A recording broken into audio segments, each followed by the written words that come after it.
From Indy's streaming news leader, this is a WRTV update.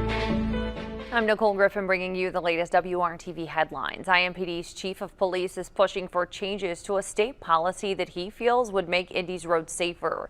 Chief Chris Bailey wrote in an op-ed in the Indy Star that he believes red light cameras in Indianapolis could reduce crashes and help track down habitual traffic offenders.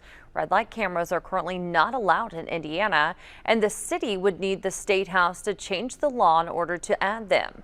Public policy experts say the move could serve a greater good, but only if the public and law enforcement agencies are on the same page. I think the question is not around per se the technology itself, but how it's implemented, how it's used, and what surrounds us. The state has to have the proper legislation, laws, and policies in place to actually support that type of activity.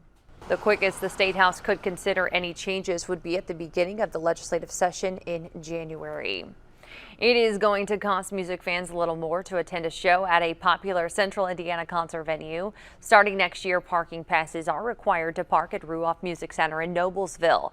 The price for passes purchased in advance starts at $20 per car. However, if you wait to buy on the day of the show, those passes start at $25. A spokesperson for the venue says charging for parking puts them in line with other venues.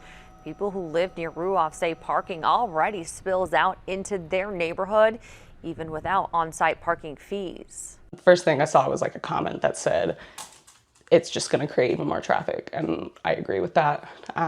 Especially if people have to stop and pay and come in. It's just like a parking garage. It takes forever to get in or out if people have to sit there and pay. You know what?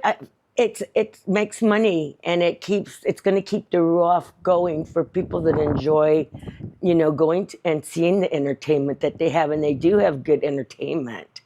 So, I think it's a good idea. Ruoff is encouraging people to use ride shares and also keep in mind that personal lawn chairs will no longer be allowed.